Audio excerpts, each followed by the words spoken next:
Court is calling 2022 CR 10140, State of Texas versus Leroy Harvey Johnson. Could I have parties announced for the record for the state? Jason Dorgans for the state. Robert Defense? Clark for Mr. Johnson. And are you Mr. Johnson? Yes, ma'am. Counsel, do you waive the reading of the indictment? We do, Your Honor. State, are you proceeding on the indictment as presented? Your Honor, we're just waiving the allegation that there was a deadly weapon used in this case. Oh, so you're waiving the enhancement? I don't know if it's exactly an enhancement, but yes, that allegation, Your Honor, the second paragraph. Okay. Any objection? All right, Mr. Johnson, I'm showing you what's entitled Court Admonishments and Defendants Waivers and Affidavit of Admonitions. Did you review that with your attorney? Did you understand it? Did you sign it in all the appropriate places? Did you understand you're charged with deadly conduct firearm as a third-degree felony? The range of punishment is anywhere from 2 to 10 years in prison and up to $10,000 fine. Did you understand? If you have a plea bargain agreement with the state, the court does not have to follow your plea bargain agreement. If for any reason the court does not follow your plea and gives you more than you bargained for, the fact that you entered a plea will not be used against you, and you will be allowed to withdraw your plea. Did you understand? Yes, ma'am. Showing you the plea bargain page. Did you review that with your attorney? Did you understand it? Yes, ma'am. According to the plea, the state is waiving the deadly weapon allegation. They're asking that your punishment be assessed at a cap of 6 years in the prison. They're remaining silent on your application. They are taking in consideration 2022 CR 10141, 2022 CR 10142. There's to be restitution, if any, to Hector A. Did you understand that to be the plea? Yes, ma'am. Defense? It is, Your Honor. State? Yes, Your Honor. Showing you the paragraph entitled Waiver of Appeal paragraph. Did you review that paragraph with your attorney? Did you understand it? Did you sign it in both places? Yes, ma'am. Then to the offenses charged in the indictment, how do you plead? Guilty, not guilty, or no contest? State any evidence. Yes, Your Honor. At this time, we offer State Exhibit 1, the defendant's waivers and stipulation of evidence, as well as the discovered acknowledgement for this case. No objection. All right, Mr. Johnson, I'm showing you what's entitled Waiver and Consent to Stipulation of Testimony and Stipulations. Did you review that document with your attorney? Did you understand it? Did you sign it in all the appropriate places? Yes, ma'am. Again, did you understand you have a right to jury trial, a right for you or your attorney to cross-examine and confront any witnesses the state would call, and the right to remain silent? Did you understand that today the state would be presenting evidence in the form of witnesses' statements and police reports, but most importantly, there will be no live testimony? Did you understand? Court will find that defendant has knowingly and voluntarily waived and consented to stipulation of testimony and stipulations. Court will accept into evidence State's Exhibits 1 and attachments and review the same. All right, after reviewing State's Exhibits 1 and attachments, the court will find there is sufficient evidence to find you guilty. The court will defer finding of guilt as you applied for deferred adjudication. We will come back on February 9th. At that time, I'll make a decision on your application. My decision will be based upon any evidence that's presented to me and the PSI report. Does your client need a TAP evaluation? He does, Your Honor. All right, so State, it's going to be a PSI report and TAP evaluation. Thank you, Your Honor. All right, thank you. I'm out of breath, Judge. All right, Mr. Johnson, come forward. And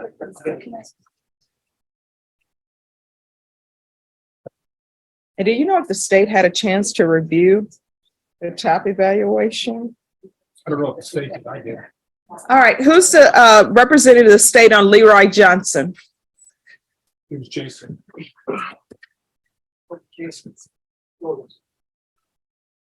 Leroy Johnson? It's sentencing. Okay. All right, you ready, Deanna?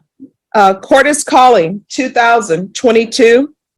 If everyone could please whisper, 2022 CR 10140, State of Texas versus Leroy Johnson. You entered a plea of no contest on January 19th. You made an application for deferred adjudication.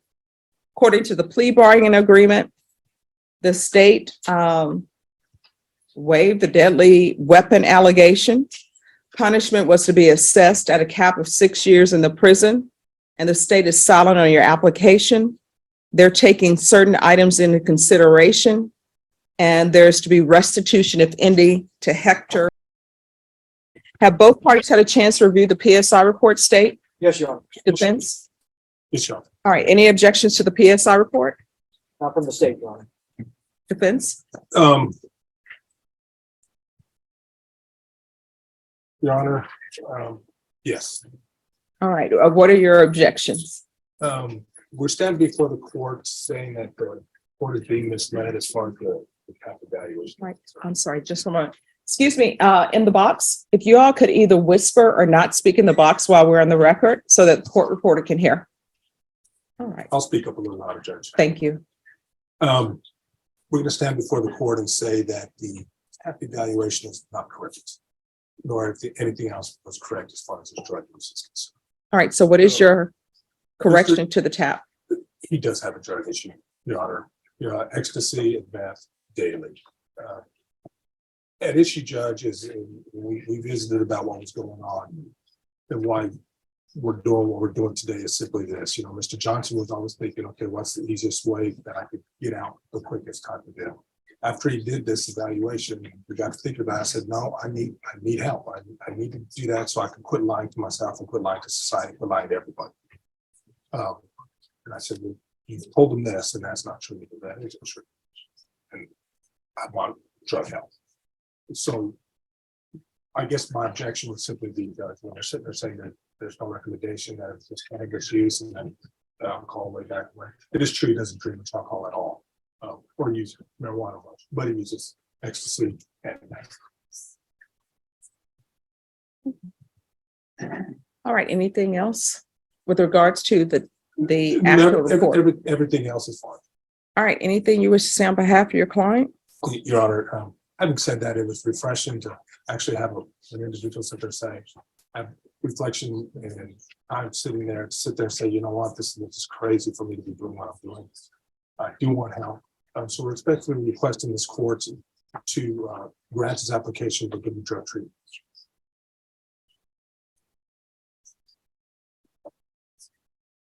All right, so what the court has concern about is number 8 in the PSI report. It's on page 5.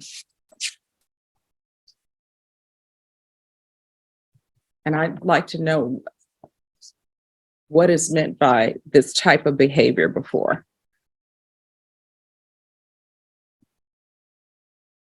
Well, That's what the complainant is saying. The complainant says that he's engaged in this type of behavior before. no. Well, Judge, I don't think I could speak. I'm so sorry. That's me misreading. He stated that if the defendant has a history of this type of behavior, he does not think he should get probation. But if this wasn't an isolated incident, he can understand him being given another chance. Right. So I'm sorry, my misreading. So, Mr. Johnson, you waived your right to remain silent when you entered this plea. Could you raise your right hand for me, please? Do you solemnly swear or affirm the testimony you give will be the truth and nothing but the truth to help you God? All right, you can lower your hand. State your name for the record, please. Leroy Johnson. All right. So I'm gonna need you to speak up so that I can hear. Oh, Leroy Johnson. So explain to me about your drug use. I take ecstasy every day, like all day. That's it. So much ecstasy, I get delusional. I can't hear you. I said after so much ecstasy, I guess I went delusional. Went outside. Shooting.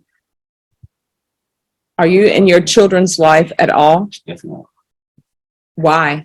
Because it doesn't appear that you're a good parent. I don't always do that. I went delusional. I was seeing. No. I want you to focus on the questions that I'm asking. No. My next question for you is, are you in the lives of your children? Yes, ma'am. How often had you been seeing them before this? I have my children there all the time on the weekends and holidays. Who's letting you have children on the weekend and holidays when you use ecstasy daily?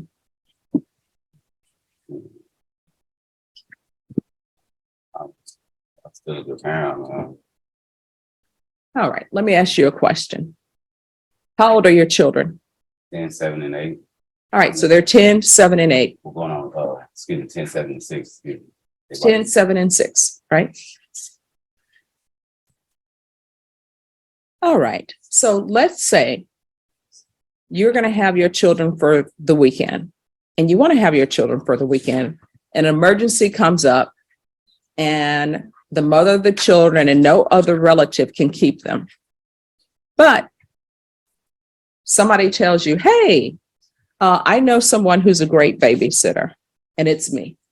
They tell you, get Stephanie Boyd. I know you have your emergency. She's a great babysitter.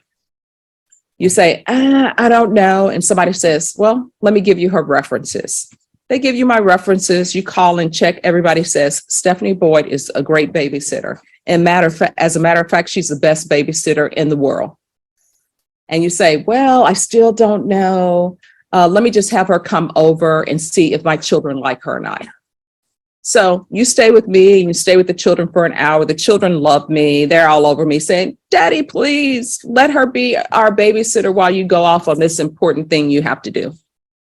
And finally you say, okay, Stephanie, I'm going to want you to call me every hour, but I'm going to let you babysit my children because children like you. And I got all these great recommendations from everybody saying you're great. You don't have any criminal history. I'm going to let you babysit my children. And I'm excited because you're saying, I'm going to pay you $70 an hour. I'm like, great. And so as you're leaving, I say, well, there's something I really need to tell you that you may not know about me. I use ecstasy every day. When I tell you that, do you let me babysit your children? No. So you have been the parent or the babysitter who's using ecstasy every day, babysitting your children. And that means you're not a good parent. Because if you thought you were a good parent and using ecstasy, you would allow someone to babysit your children who use ecstasy. Do you understand?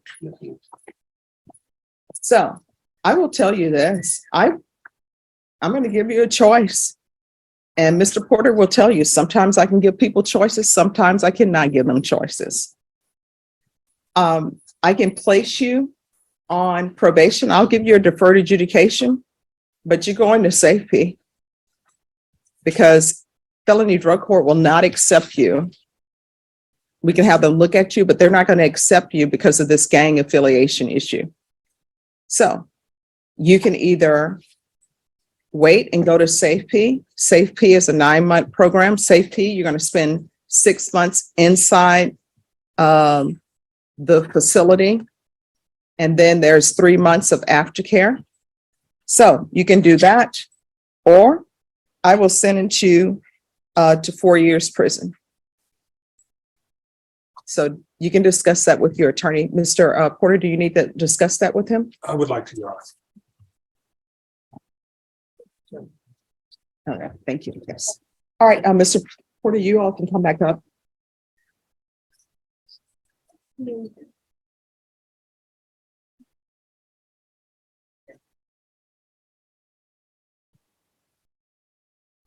All right, so we are back on the record in 2022 CR 10140, State of Texas versus Mark Johnson. Has your client made a decision? Yes, Judge, it was a quick decision. We had already paid up with this. He just wanted to go some legalities of it, but he got to charge it. Okay. All right, then this is what the court will do.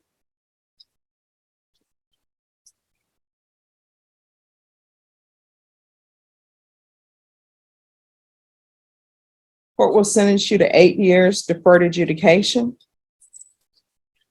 I'm going to want gang supervision, proof of employment within 30 days of release.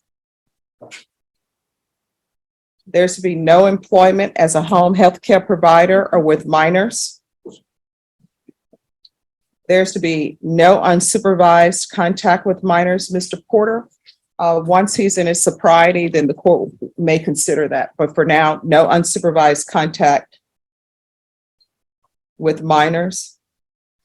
Ms. Abrams, I don't know if Child Protective Services is involved in this case or not, but if they are, I'm going to want CPS compliance.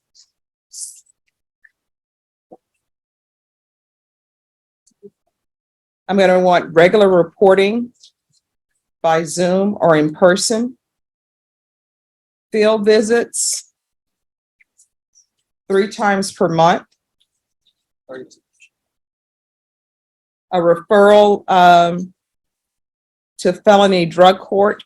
And if he's not accepted in felony drug court, then I'm going to want safety. And he's to remain in custody until accepted.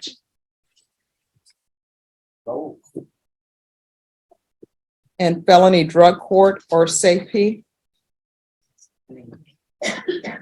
There's to be restitution and no contact with Hector. Taking consideration 2022 CR 10141, 2022 CR 10142. The UA hotline upon release. And he's to be tested at least once a week. And state, you can, I'm sorry, state, I meant probation. You can lower that as you all see is appropriate. And I'm going to want 90 meetings in 90 days upon release. Probation, is there anything else he needs? I'm sorry, parenting classes.